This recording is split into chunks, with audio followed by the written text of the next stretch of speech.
Thanks for tuning in and welcome to the Post Route Show. And now, here's your host, W. Earl Kitchings. Hey, you know what night it is, right? That's right. It's Monday night, so it must be time for the Post Route Show. Good evening, everyone, and welcome to the Post Route, the show where we dive deep into conversations with Black quarterbacks, both past and present.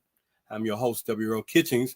This show is proudly brought to you by Quarter Phi Back, the preeminent fraternity for Black quarterbacks and home of the prestigious BIP Memorial Trophy, the only national award that honors both the top HBCU Black quarterback and the top Black quarterback from high schools across the nation.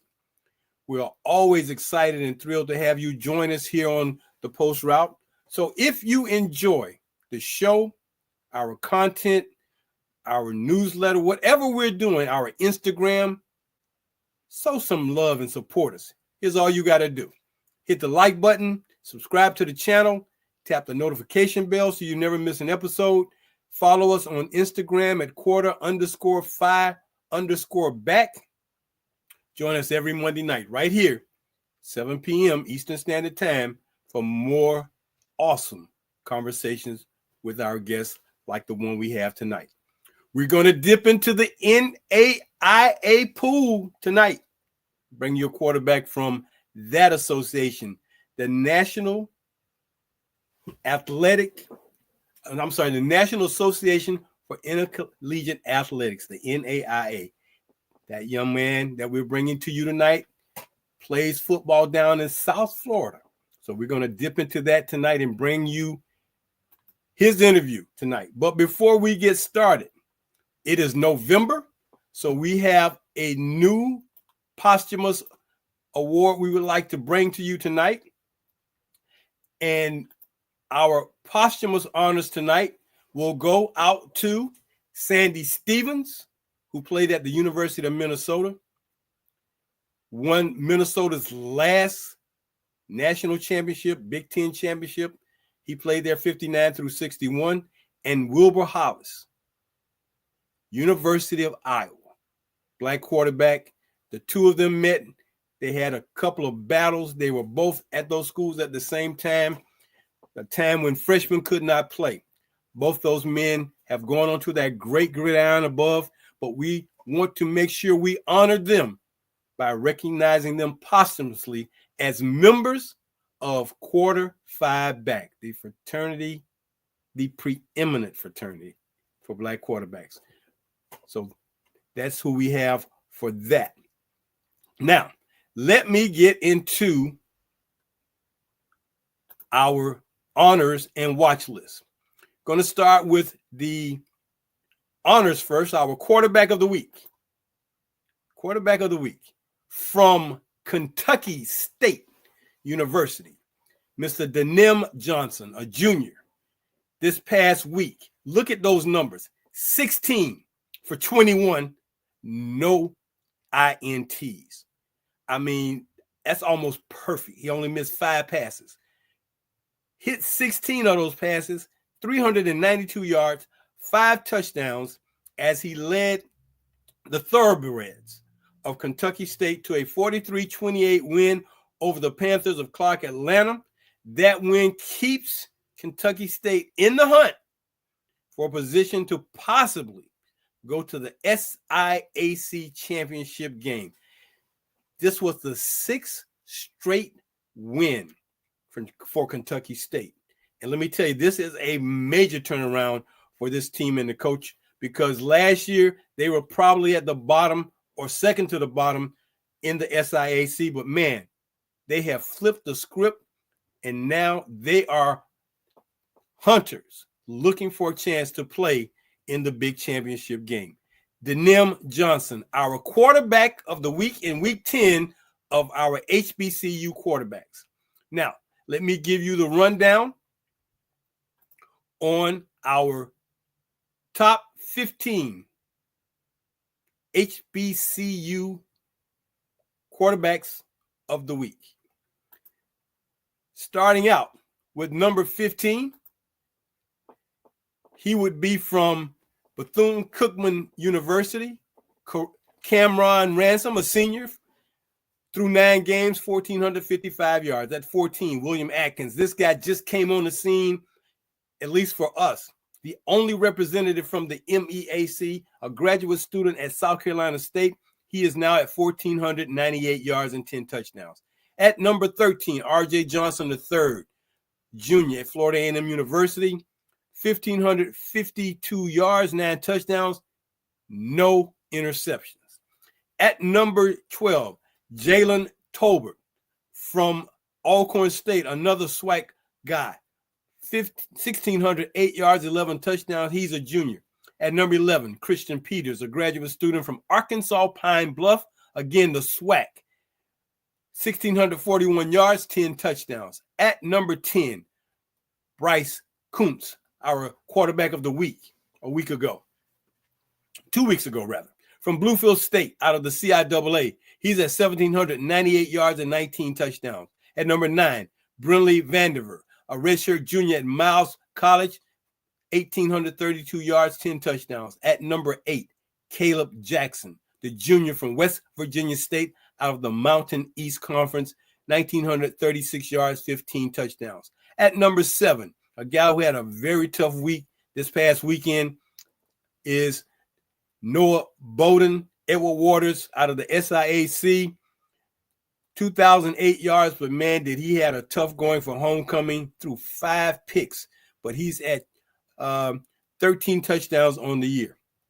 At number 6, Jameer Dismukes. These two guys, Dismukes and Bowden, will get it on at the annual AMC Classic this week up in Columbia, South Carolina. Dismukes, once our leader here, now at 2,043 yards, 15 touchdowns. So that will be a battle. We'll let you know how that comes out. At number 5, dropping from number 1, Dalen Lee, the junior at Winston-Salem State out of the CIAA, 2,104 yards, 25 touchdowns. At number 4, Andrew Body, the SWAC sensation from Alabama State, 2,112 yards, 24 touchdowns. At number 3, a guy who has just been phenomenal all season long, although the Maroon Tigers are having a tough way to go, that will be Miles Scott, the junior, with 2,215 yards and 14 touchdowns. At number 2, another CIAA guy, Rasan Matthews Jr., the redshirt freshman for Virginia State, 2,216 yards. Isn't that interesting? Just 1 yard above Scott. 20 touchdowns on the year, and making itself to the top of the heap, our frat brother, Mr. Kelvin Durham, the senior at Johnson C. Smith, another CIAA product, 2,256 yards, 19 touchdowns. The CIAA has been on our watch list in the top 5 positions off and on the whole season. They're coming to the end of their season, and they will be getting ready for their CIAA championship, just like the SIAC and just like the SWAC. So there you have it, our top 15 black quarterbacks from the HBCUs on our national watch list for week 10. I'm going to bring you our high schoolers at our halftime break here on the show. But let me tell you, tonight got a very special young man, because this young man not only competes in football, he's also a track guy. No, not a sprinter. No, not a long jumper. He competes in 4 different field events. Now, you may have never seen this happen before, but he's just that unique. He throws the shot put. He throws the discus. He throws the javelin, and he throws the hammer. But he's a quarterback. Most of the time, you're looking at a guy 250, 275, 300 pounds to throw those things, but not him. He's a quarterback. Now, hailing from Kissimmee, Florida, our guest tonight now is a quarterback at Florida Memorial University. But before I let him introduce himself, we're going to roll the clip so you can see him in action this year down at Florida Memorial playing for the Lions.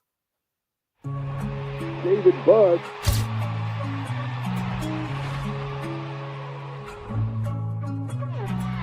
I He's shaking defenders, missing tackles. She calling my phone, put me on a flight. I'm telling her she really wrong, G.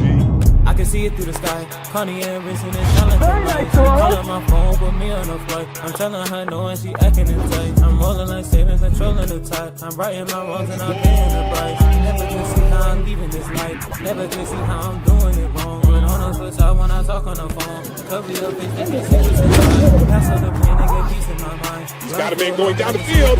Great connection. Touchdown. In a fight, like you tapped off on the teeth in the night. Hey, everybody. Welcome to the show tonight. Our friend David Buggs. David, welcome to the Post Route. Yes, sir. Thank you. Nice to be here. How you doing tonight? I'm doing fantastic, man. I got to ask this first question.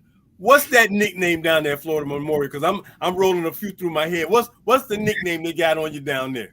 For the most part, honestly, people actually don't know that my last name is Buggs, so they think that Buggs is my nickname. But I've been called a couple things.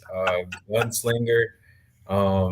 People usually just refer to me around campus as QB1. So yeah. Okay. But nobody calling you D-Bug, eh?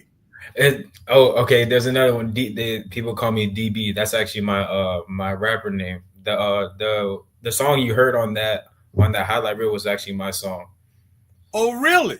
Yes, sir. Okay, DB. I hear you. Well, that's great, man. Well, you seem to be a very multi-talented guy, man, because like I said, I already shared with everyone you do the track thing, and I'm going to get to that, but we're going to do the football part now. So, yes, sir. Hailing from Kissimmee, Florida, and a lot of people mispronounce that name, Kissimmee, but it's okay. We know in Florida it's Kissimmee. Yes, sir. Talk a little bit about the program there and how you ended up getting to Miami.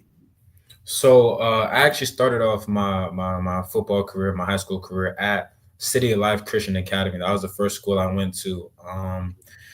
From there, that private school, I decided my senior year I wanted to go to a bigger program to try and get more exposure, especially wanting to play college football. And I decided to go to Osceola High School, which is like the biggest name of football in Kissimmee that there is. And decided to transfer my senior year. I had a pretty good season and had a pretty good track season also. And then came down here for a visit, and I ended up being able to do both sports that I loved, track and football. So that was a big kicker in the decision making for me coming down here. Well, based on what you shared with me earlier, man, the track coach really petitioned to get you to come to Florida Memorial for track, man. He could care less about football. He saw he had a gym in the field events. I mean, if you just compete and get some points, I mean, you're probably worth, man, at least 10, 15 points, if not more, if you're winning them just by yourself. I mean, so yes, he hit a home run getting you. Yeah, yes, sir. A bonus with football. Oh my goodness. Yes, sir. Yes, sir. How has that been working out for you thus far with the track and football down at Florida Memorial at the collegiate level? Because it's definitely different than high school. Yes, sir, it is. It's been going really well. I got a lot of all conference honors on the track side of things. Last year was my first real season actually, getting on the field. Opposed to my freshman year, my sophomore year went really well. Coming into my junior year, I've been having a pretty good season, still battling back from injury, but like we were saying before, the best is yet to come, and I truly believe that. Well, David, you got on my radar, man, early in the year, man, when I saw what you had done in one of the games, man, and I think you were our quarterback of the week, and I was like, well, this guy, man, is putting up some numbers, but because Florida Memorial is not on that main stage and we don't hear about it, a lot of people don't know about what's going on. Yes, sir. Fortunately, being that there are four black colleges, three black colleges in the NAIA. Yeah. Just three. Yeah. One in Florida, one in Oklahoma, one in Missouri. Mm-hmm. And we don't really know much about them unless something big happens. Well, man, you hit the stage with a big game, and I was like, man, I got to recognize this guy for quarterback of the week because he put some numbers up, and I'm looking at your stats every week, and then all of a sudden I didn't see him. I'm like, what happened? So you told me you suffered a high ankle sprain. Yes, sir. Suffered a high ankle sprain right before our game against Southeastern, week 4 of the season. I was in a boot for around 3 weeks, and then been doing obviously a bunch of rehab, a bunch of physical therapy, trying to get my ankle back stronger. This upcoming week, I should be feeling much better, so I should be continuing the process of getting my ankle better and possibly coming back onto the field. David, how important has it been for you to be that other voice of support and leadership, being that you're hurt to the guy who had to come in for you and just the team in general? How important has that been for you to be there to make sure these guys know that, hey, man, you still got their back? Yes, sir. It's been honestly the most important to me, taking that shift from, being the on-field quarterback to being, the quarterback behind the scenes. That's really turning myself into actually a coach on the sidelines, helping out these other quarterbacks, going with them with their reads, breaking down film, extra even more because now I have more time to break down more film. Doing that in the film room, getting in with my coaches and being able to help the team in the best way that I possibly can, not being on the field. The young man who replaced you, what is his classification in school? Freshman, sophomore, junior, senior? What is he? So the young man who replaced me was actually Tedrick Wilcox. He's a freshman, a true freshman. Okay. He came inside of the spring, and he's just been developing really well, like as a quarterback, well-rounded, great kid. Also, one of our other quarterbacks that has also played in the game was Tyquan Wiggins. He's a transfer. He's a senior. They've both been having pretty good games. A lot of times it's a next man up mentality for us, especially in the quarterback room. It has to be like that. If someone goes down, the next one has to step up. And I think both of my teammates have been doing a very good job of that, stepping up to the plate. Well, when you're a senior in high school, you're the big man on campus. You're the guy everybody looks up to. But, man, when you that first year in college, man, you drop back down on the pole. Yeah. Yes. So here's a guy who's a freshman, never played any college football, hadn't been on that stage yet. What have been some of the things you've tried to work with him on to help keep him calm and confident through this transition for him? Mainly, I've been telling him to trust his read and trust the decision he's making. A lot of times, the worst times, the biggest mistakes we make is questioning, the decision that we're gonna make. I told him if he's gonna make the throw. Don't question it, because you question it, you short arm the throw, it gets underthrown, and then it gets picked off, and that's much worse than you trust in the throw and then possibly overthrowing a receiver. Then it turns into an incompletion, and the ball is still in our hands. Another thing. As a freshman, coming out from high school, letting the ball die in your hands. We got to get the ball out. Running outside the pocket, extending the play. If it's not open, there's no lane to run, just let it go. Sometimes he's been taking a couple of shots, very unnecessary shots that I've been trying to tell him, you don't need to take those shots. Trust me, it doesn't feel good, especially after the game when the adrenaline wears off. But definitely not letting the ball die in his hands, and then trusting his decision making. As far as I'll go on to Tyquan, our senior. He's played a lot of football. He's been in college for a while, so he trusts his decision making. He's actually was still kind of coming off of a wrist injury that happened a couple of weeks ago. So some of his throws came up short, but I think only thing I've been coming to him about is making sure that he understands the playbook as well as, as the other quarterbacks, because he came a couple weeks later in the season, got the playbook a little bit later. So making sure he knows the playbook and understands his protection, getting himself protected. Has it been difficult for the freshman young man to transition from a high school playbook to a collegiate playbook? Because you've gone through these processes, so you know that terminology changes. But again, I don't know how many high school guys actually have playbooks in this day and time, other than the coaches kind of giving it to them in practice. But Yeah. What has that kind of been for you and him to do that part of the game, because that's critically important too. Yes, sir. It actually helped a lot. He graduated early in the fall, so he came this past spring, and I think that was a very big shock to him. Being a college football player at that point, although you're only playing your own team and you're playing your teammates, but it's still a lot faster. The quarterback's position is a lot faster, and understanding the full playbook in high school. You got to know what everyone has concept wise, but now we're diving into a lot more of run schemes, understanding defensive fronts and what we got to check to with those defensive fronts, how we can check out of a play, check into protections, changing the play for the receivers as well as changing the play for the line.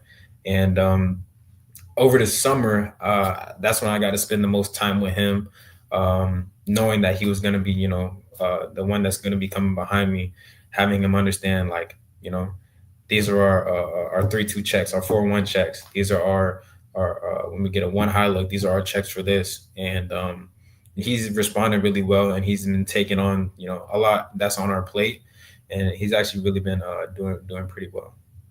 Mechanically, has he had to make some adjustments in his mechanics, or were they in place so that part didn't really need too much tweaking? Because again, depending on the system you were in high school, depending on the talent you were playing in high school, just depending on a lot of other things, you might can get by with some things in high school, can't get by with those things anymore in college. Yeah.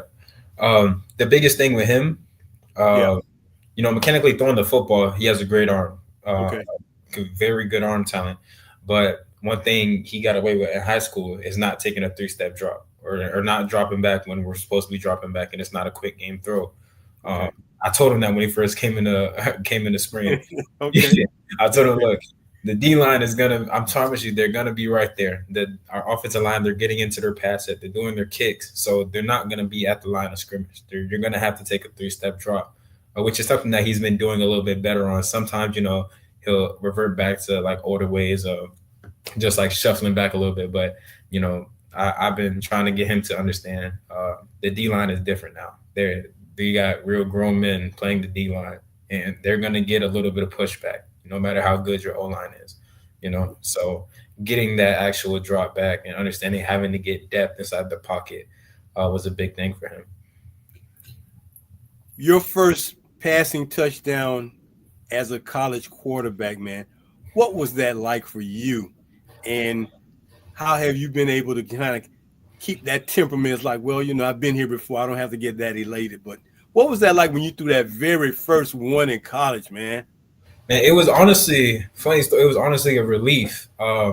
Before I threw that touchdown, that's when the starter had got hurt, and I had to come in the middle of a drive. I came in like a second down. A game was tied up at this point, and it was still the first quarter. I came into the game. A couple plays later, I threw an interception.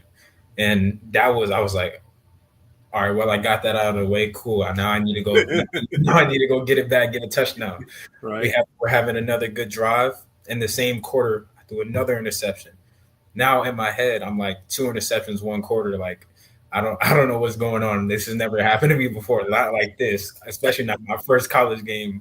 That's been in the actual game playing. The end of the second quarter comes, and I throw another interception. It was honestly.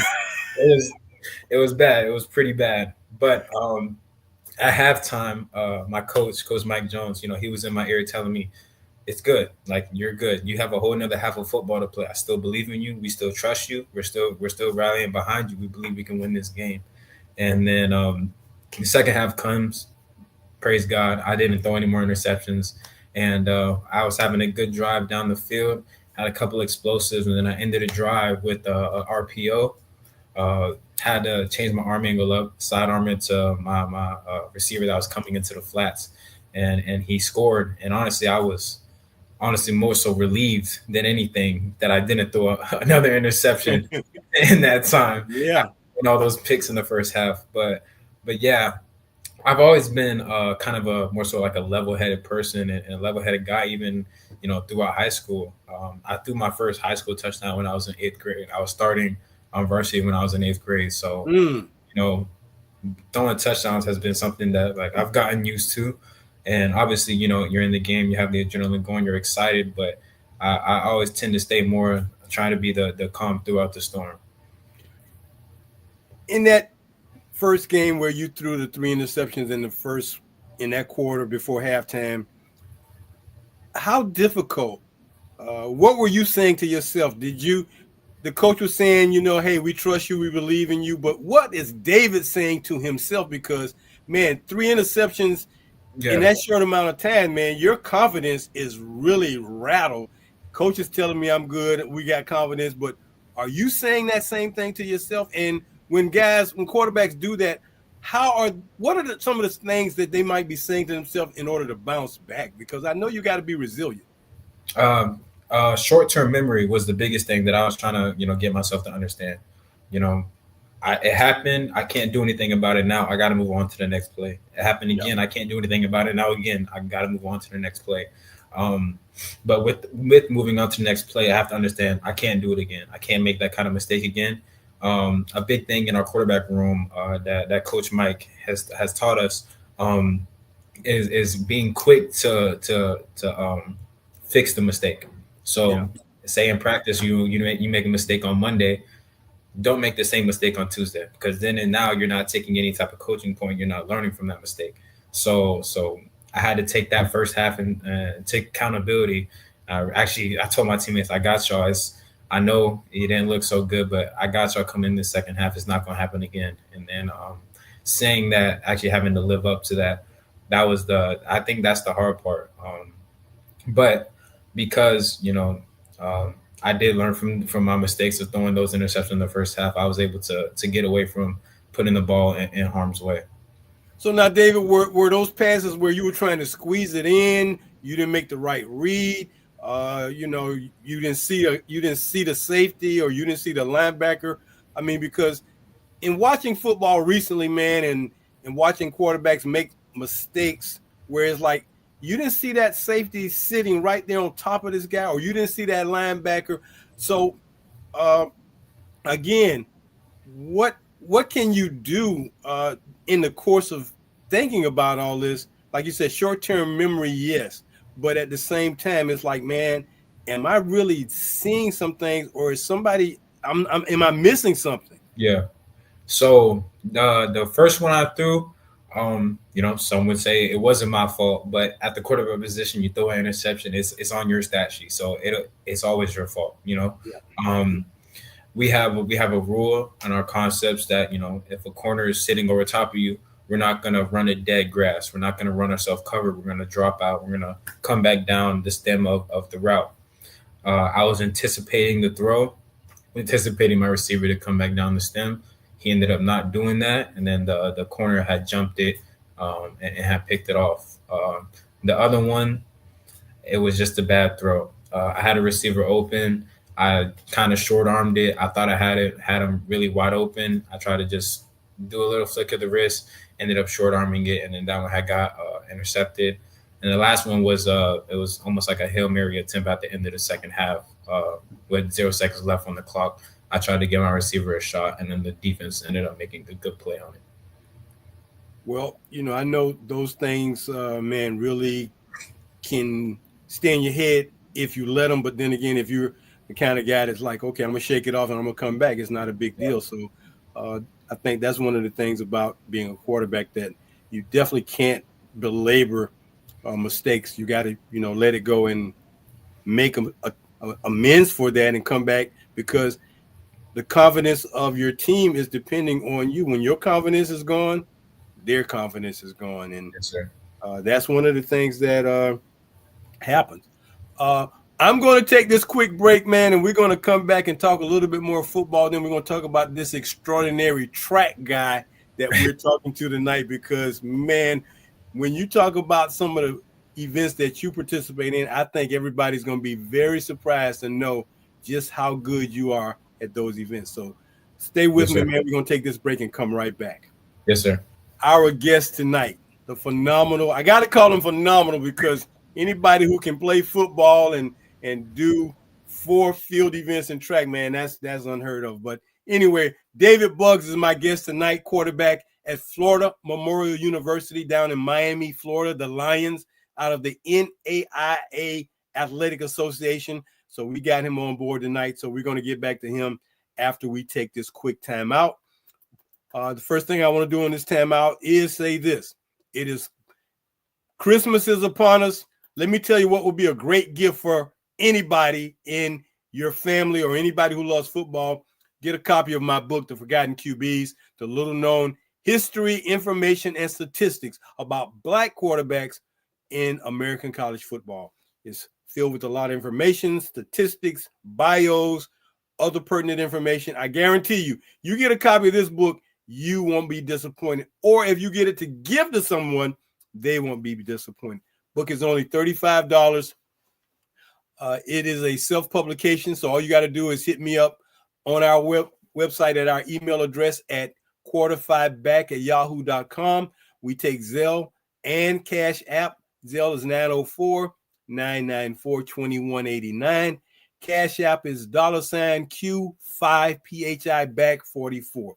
Get you a copy of my book, The Forgotten QBs, and learn more about the men who a lot of these young men are standing on the shoulders of now, who laid the foundation for them back then. The Forgotten QBs, written by W. Earl Kitchings. I do appreciate it. $35. Hey, man, that's not a whole lot. Now, let me get to our high school honors. First, let me get to my quarterback of the week at the high school level. This young man has been on our watch list since probably the second week of the season, and he is phenomenal. He is out there lighting California up. His name, Deshaun Laporte, a junior at Burbank High School in Burbank, California. What did he do? Well, he only threw 24 of 26 passes, no picks, for 466 yards and 8 touchdowns, leading the Bulldogs to a 62-14 win over Burroughs High last weekend. With the win, the talented junior increased his seasonal totals to 3,394 yards and 49 touchdowns. And according to Max Preps, the authority on high school athletics and sports, he is currently ranked number 12 in the nation for high school quarterbacks by Max Prep. Deshaun Laporte. We're looking forward to the day we can bring him on the show and have a conversation with him. Right now, he is in a battle for the 2025 BIP Memorial Trophy. And man, we're going to see how this works out, because the playoffs always has a lot to do with how much further their stats and their season goes. Deshaun Laporte from Burbank High, our quarterback of the week, week 11. And now, let me give you our high school quarterbacks of the week, top 15. And here we go. In the 15th spot, Michael Hill, a junior from Maryville High School in Maryville, Indiana, 2,639 yards, 24 TDs. Cedric Allen, a newcomer out of Hot Springs, Arkansas, Hot Springs High School. He's at 2,698 yards and 40 touchdowns. At number 13, Lincoln Frazier from Willis, Texas, Willis High. If that name, high school, sounds familiar, that's because of a guy by the name of DJ Lagway, our 2023 BIP Memorial Trophy winner. At number 12, Taylor Lee from Pacifica out in Oxnard, California. He's out there with 2,703 yards, 37 touchdowns. At number 11, Donovan Dixon from Cactus Shadows High in Cave Creek, Arizona. He's been on this list quite a while now, 2,732 yards, 28 touchdowns. At number 10, making his way back onto the list, Jeremiah Ladier from St. Cloud High School in St. Cloud, Florida. 2,733 is his yardage, 25 touchdowns. At number 9, Jaden Jefferson out of Cathedral High School in Los Angeles, California. The junior, now at 2,743 yards and 32 touchdowns. Another California product, Jelani Dipple, a junior, Central East in Fresno, California, 2,965 yardage, 32 TDs. At number 7, another high school from California, Orange High School in Orange, California, Star Thomas. You got to be good if you got a first name by Star. 2,977 in his yards, 24 TDs. The final, no, not the final California guy, but another one. This guy, man, I got to make sure you know who this guy is. Thaddeus Burrow, a freshman, Hamilton High School, 6'5", 205, 3,029 yards, 29 touchdowns. Remember that name. At number 5, another outstanding quarterback, Peyton Houston, Evangel Christian out of Shreveport, Louisiana, 3,098 yards, 35 touchdowns. At number 4, Trey Taylor, a junior from Carmel High School in Mundelein, Illinois, 3,302 yards, 36 touchdowns. At number 3, Janaeus Kamir Hall, a senior from Lima, out of Lima, Ohio, 3,223 is his yardage, 30 touchdowns. At number 2, the guy who's just been hanging around, he's been in the top 5, basically the top 3 all season long. Deshaun Laporte, Burbank High, 3,394, 49 touchdowns. And moving up to number 1, Keyshawn Anderson, the senior out of Legacy School of Sports out in Spring, Texas, 3,445 yards and 43 touchdowns. Those are our top 15 black quarterbacks at the high school level for week 11 on our national watch list. Congratulations, guys. It's coming down to the next couple of weeks to see who will be the winner of our 2025 BIP Memorial Trophy for high school guys. Now we're going to get back to my guest tonight. Outstanding athlete, man. You got to really enjoy the fact that this guy is a track guy. No, like I said earlier, not the sprinter, not the long jumper, high jumper. He participates in 4 field events. Welcome back to this show, David. Yes, sir. Yes, sir. Yes, sir. So you were telling me that a fascinating thing about the fact that you're at Florida Memorial is the top rival, your number 1 rival at Florida Memorial. You told me what, 5 minutes away from your campus? I mean, how does that happen? That's a great question. I don't know how it happens. I think St. Thomas just wanted to be close to us. I think that's what it was. Okay. Yes, sir. But there, maybe honestly, it could be a little less than 5 minutes. Honestly, it's really like down. Like you go across one street, you go down maybe 2 lights, and you're right there on their campus. Oh wow! Yes. Now, sir. Any of your classmates from Kissimmee High or any of them over at St. Thomas? There is. There's a linebacker that I played with my senior year at Osceola High School. He plays at St. Thomas University. A linebacker, eh? Yes, sir. Yeah. Yeah, I can just imagine the two of you glaring at each other if y'all are playing against each other on the field, man. It's like, yeah. So yeah, a little trash talking there, even for that, but it's good. It's good natured stuff, man. Yes, sir. So, record-wise so far right now, how are you guys standing in your conference? In conference, we are 4-1. We're 4-1 in conference right now. Yes, sir. Yes, sir. And does that almost get you guys into a conference championship situation, or do you have to play for a conference championship? It depends. So there's some people that have to win, and there's some people that have to lose for us to be inside of that conference championship talk. Right now, we're sitting at 2nd in the conference. So if we win this week and we continue to win next week against St. Thomas, that will keep us at number 2 in the conference, because number 1 Kaiser has beat St. Thomas. That'll keep us at number 2 in the conference, and that'll probably propel us going into the playoffs. Okay. All right. Now, how long have you been playing football, David? I've been playing football, specifically quarterback, since I was 4 years old. 4 years old. Yes, sir. and you just knew you were going to be a quarterback at 4 years old. That was the only thing you wanted to do was be a quarterback. I was playing running back. I was a running back, Okay. I was running touchdowns. And then I guess my coach saw me throw a ball and my dad saw me throw a ball. And they were like, try that again. And I tried it again. And Man, then, I have heard basically his. I have heard so many stories about guys like yourself, man, being quarterbacks about 4 or 5 years old, 6 years old. Was that tackle football for you or that was flag then? That was flag then. Okay. So from flag, you became a bobblehead when you got to the tackle because, you know what I mean when I say bobblehead, Yes, sir. right? You get the helmet this big on our heads. on that little body, right? Yes, sir. But through it all, your progression has been good. So once you got to middle school, was being a quarterback even more important to you in middle school? Because it's like, man, that's all I want to do. In middle school, in 6th and 7th grade, I actually didn't end up. I actually had stopped playing football Okay. as a whole. Okay.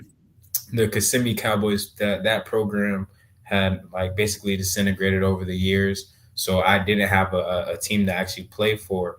So my 7th grade year, I was actually the water boy for the varsity team at my private school. And then Okay. eighth grade, I tried out for the team. That's when we were allowed to try out for varsity, and I actually made the varsity team as a starting quarterback. Okay. Now I was noticing in the clips, and I always ask guys about this. I'm noticing you wearing number 18. Yes, sir. Any particular reason why you wear number 18? Well, I actually those highlights were actually from like later in last season. Okay. This season, I've been wearing number 9. Okay. Number 9 is the number that I've been wearing that I wore my senior year, but I didn't have the number I really wanted my senior year because I wanted number 8. I've been wearing number 8 since I was in 8th grade. I wore it because Okay. I like Lamar Jackson, and I was like, I need number 8 when I was on the field. And then my senior year, actually, it's funny. When I transferred to Osceola, that same linebacker that's now at St. Thomas, he had number 8, and that's why I couldn't get number 8. Oh, okay. He took my number, and and then I came here. I wanted number 8 again. There's obviously some upperclassmen that had number 8, so they gave me 18, the next best thing. And I feel like I kind of made number 18 my freshman and sophomore year, like my number. Yeah. Sometimes I kind of miss it. Number 18. Right. I did a lot of things in that 18, but I'm glad that I got number 9 now. I'm cool with number 9 right now. It's been such a big thing with guys playing quarterback, man, to go to the single number. When I was growing up, man, the double number was it. I mean, very rarely did you see a guy wearing a single number. When I think about pro football when I was growing up, the only guy I can remember wearing a single number was a guy by the name of Sonny Jurgensen, and he played for the Washington Redskins. He wore number 9. But that was like the only guy that I can recall because ironically, a guy by the name of Roman Gabriel wore number 18. But in your time and era, the number 18 goes to the guy by the name of Peyton Manning. Yes, sir. Yeah. Right? My favorite guy when I was growing up wore number 19, and he couldn't get number 19 when he went to the Colts because Johnny Unitas, I think that number had been retired. And it's like, man, don't even ask for that number. Yeah. Don't even ask. But, to see guys wearing the single digits now, I mean, 5, 3, 4, 2, 1, 9, 8. I think all the numbers have been used. Yeah. So I was just curious as to what was the reason that you got the number you got, or what is your favorite number? Now I know it's Lamar Jackson. Yeah. Yes, sir. Okay. All right. Do you have wheels like Lamar? I didn't. I really didn't. But I think that, I've gotten a lot faster over the years, way faster than I was, especially coming into college my freshman year. I don't think I'm as fast as Lamar Jackson, but I can get pretty mobile, especially when I need to. Okay. Well, of course, him being from that part of the country down in South Florida, him and Teddy Bridgewater being from down in that Miami area, Fort Lauderdale area, man. But, I have to just ask the question, man, because I'm like, how does everybody in South Florida have all this speed, man? Because it's like in North Florida, we got speed, but not like they got in South Florida, man. But I was just noticing your elusiveness in your clip, man. I'm like, he's got pretty good footwork. Yes, sir. That was really not God given. Really. That was some work. It definitely a lot of work was put into that. I think my sophomore year of high school, I kind of got tired of not being able to run away from people. So I took that summer to get a lot of speed training in, and then my junior year, I think I rushed for around 750 yards that season. Yeah, I rushed around 750 yards that season. So I definitely was trying to get away from a lot more people, take less hits, and it translated over this past season, rushing for a couple of touchdowns upon passing. Are you a fan of the tush push? Personally, I'm a fan of the tush push. That was, and literally inside of when I was in my younger age, when we were bobbleheads. That was my thing. That was definitely my thing. We would always run a quarterback sneak inside of short yard situations, sometimes 2-3 times in a row. A lot of people aren't a fan of the tush push. I think that's mostly because they can't really stop it. But if there's a will, there's a way. So if you need to get a first down or you need to get a touchdown in that short yard situation, if it works, there's no reason to fix it. Well, David, I'm too old school to really appreciate the tush push, man. I'm like, man, you offensive linemen need to get on your blocks. That's what you need to do. Block somebody, and we don't have to do all this pushing. Yes, sir. Yeah. But I mean, I get it. It's what's happening in this day and time. But I'm just not. It just looks so like, man, come on, you got to push a guy to get a yard, or block somebody. But, watching that happen is just kind of funny, man. And I think all this started with USC back a few years ago when they had Reggie Bush and the quarterback back then, man, because they pushed him over the goal line for a touchdown, and I think it all kind of started from there. But now that they've made it legal, it's like, man, because once upon a time you get a flag for doing that. For push, yep. Yeah, okay.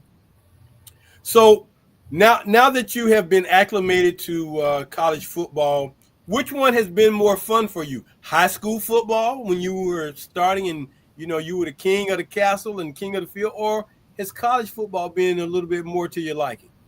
I think, popular belief is that it would be high school football, but I love college football, and college football has been, some of the most fun times that I've had, especially with the teammates that I've met. And honestly, being able to play like this level of competition is the biggest thing for me. I've always been a guy that's like competitive and competition driven, and being able to, show my talent and show the hard work that I put in over the off seasons, being able to do that against guys who were, all conference players against all these teams that's actually one of the most fun things that I can do right now. Okay. Well, I know that transition is always a bit challenging. And, the other part to it, David, is as much as everybody wants to go to the next level after high school, not everybody makes it. So when you do make it, whether it's Division 3, 2, 1, FCS, it doesn't matter because you've been given an opportunity to play at a level that a lot of your teammates never got a chance to do. So do you cherish this opportunity of being able to be a college quarterback in this day and time, man? Yes, sir. 100%. Praise God every day for it, actually. So thankful that I'm even at the collegiate level. Some guys can undermine, even if they're like at a JUCO or at the NAIA level, 3 level, they undermine where they're at and what they're doing. We get to play the game that we love, like the game we love and cherish, every single day. We get that opportunity, and I definitely don't take that for granted. Very, very thankful for the opportunity. Beyond football, what is David Buggs wanting to do with his life after his collegiate football career is over, in the event that he does not have the opportunity to go to the next level? What are your plans for what you want to do with life? First and foremost, I'm a finance major, so Okay. understanding money and how to make money come back to me is a big thing that I'm learning right now. Investments, stocks, bonds, and all things like that. So I definitely want to get mainly into financial advising after I graduate. Hopefully, in the future I can get my master's inside of the field that I'm in, and Okay. continue my finance journey through there. I also I love making music. That's a big part of me. I started that not too long ago. I make Christian rap music. Sometimes I make some like love songs, but I love music. I love making music, and that's something that I definitely want to continue after I graduate. Well, how long have you been into the music hobby or business? How long have you been doing that? I've only been doing music for around 8 to 9 months. Okay. Yeah, I actually just got to perform for the first time live at a church event this past weekend. Yeah, this past Okay. weekend I was able to perform live for the first time. That was a great humbling experience. And what did everybody say? How was everybody feeling after you performed, man? It was great, honestly. When I first came on stage and I started, rapping a little bit, everyone they started standing up and moving with me, getting into the song. The second song was a slower, kind of more intimate song, Okay. and out of nowhere, I see them in the middle of the song. They start getting their flashlights and waving it around, and it seats in front of me. So it was honestly a great experience. Everyone had came up after me telling me I did a really good job, and my family watched it and they were telling me that like they were very proud of me and that I did a very good job. So yeah. Were you more nervous to do that or to take your first college football snap? Uh, on it for sure. Doing the performance live, uh, for sure. I, you play so many football games in your life, starting at 4 years old. You kind of know. Although it's at a different level, it's still football. Right. I was Right. something completely different, singing and rapping in front of people. Usually, you're inside of a studio away from everybody. You get to be alone inside your own space. But now I'm in front of people, performing for them, hoping that they actually, like what they're seeing or like what they're hearing. So, yeah. Okay. You've spoken a lot about your faith and your family. How many siblings you got? I got three siblings. I have three sisters, two older and one younger. Oh, wow. Yes, sir. Okay, you're kind of like Theo Huxtable. Yes, sir. Yes, sir. Okay, well, hey, there's nothing wrong with that, man. Because I mean, hey, it is what it is. But they're your biggest fans, I'm sure. 100%. 100%. 100%, right? Really, honestly, my older sisters have really made me, as tough as I am today, truthfully. So, Did they used to beat up on you? man, they used to abuse me, man. They used to What? all the time. I wasn't always, at this size until I got later into my high school career around my sophomore year or so. Like, before that, they were always, my big sisters. I always look up to them. But they're Yeah, big but when siblings. you got some size, David, and could hit back and hit a little harder, I'm sure one of those two adults in your house had like, David, hey. Yeah. Definitely. I don't even have to do that much. I just, I got way taller than them and way bigger than them. So now I Right. just pick them up and move them across the room if I need to, if they mess with me too much. Well, man, it's nothing like that sibling love, man, and the stories that you guys can talk about, man, and share later on in life, man. It's always a treat to hear siblings talk about each other and talk about the things they did and didn't do or whatever. So that's great, man, and I'm sure they think the world of you. So kudos to them for being there for you, man, and kudos to your parents, man, because I got to say, man, I'm just having this conversation with you tonight, man, shows me that, man, your mom and dad put some work in to make sure that you turned out okay. Yes, sir. A lot of work. Yes, sir. A lot of work, right? Yes, sir. Okay. I'm not gonna ask you who's the enforcer in the family, because being a dad myself, I kind of already know, but I've heard some stories about moms like, man, my mom was way worse than my dad. Yes, sir. Yeah. So that's good. That's good, man. Before I let you get out of here, man, we finally wrap this thing up. You got any questions for me before I do what the greatest thing I love to do when I do my show? You got any questions for me? Because I don't often get a chance to ask guys if they got a question for me, because I'm like, okay, let's talk. A main question I wanted to ask, with this being, the quarterback back fraternity of Black quarterbacks, I wanted to ask you yourself, are you inside of a fraternity or any type of fraternity? I started pledging 2 different fraternities when I was in college, man, and I backed away. Yes, sir.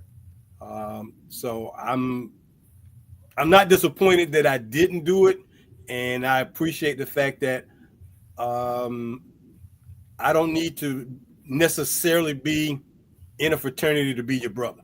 I can be your brother, man, just like we are right now. But what we're doing with this is just a little different, because it doesn't have all the things connected, but we do really take pride in the fact that this is a brotherhood, because all you guys have one thing in common.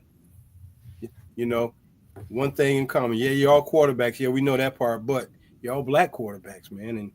And that's the reason why I wrote the book, because the legacies and the history of the Black quarterbacks, I didn't want that to be forgotten. And I thought it was going to be good after I wrote the book, but it morphed into this thing called Quarterback Back, and we've been rocking and rolling ever since. So I appreciate that. No, I started pledging, but I'm like, nah, that's all right. Yes, sir. Got you. Are you in a fraternity? I'm not. My father is, but I haven't. And what's his fraternity? He's a part of the Alpha Phi Alpha Fraternity Incorporated. So you tell him that my oldest son, yes, sir, who does my social media stuff, is his frat brother. My oldest son is an Alpha. Yes, sir. Okay, but as far as we go, our fraternity, is about this. Yes, sir. And with that being said, David, man, this is probably the best part of what I do, man, after having these conversations with you guys. But tonight, David, by you coming on the show, man, and being a part of this interview process, we would like to just say this to you. Welcome. Let you see the frat house. Yes, sir. I see it. Okay. But welcome to the brotherhood known as Quarterback Back, because from this point forward, you are a lifetime member of this fraternity of Black quarterbacks, and we are proud and excited to have you to be a part of this, man. And we just hope that you can just help us continue to do our mission, which is simple: preserve the legacies of Black quarterbacks, because all you guys are standing on the shoulders of some guys who did not get opportunities like you got, or get the monetary rewards that some guys get. So this is important to us. So welcome to the brotherhood, my brother. Yes, sir. Thank you so much.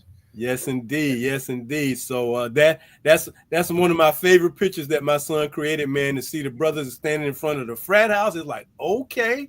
Yeah. So and we like to tease everybody. It's like, yeah, man. So now you can go out there. This lapel pin that I'm wearing is something that I'll be sending to you. So I need to make sure I get your address so I can send you your gift package.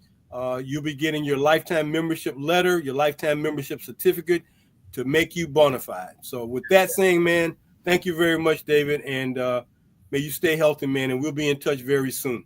Yes, sir. Thank you so much. All right. Thank you. Stick around. I just need to get your address. I got you.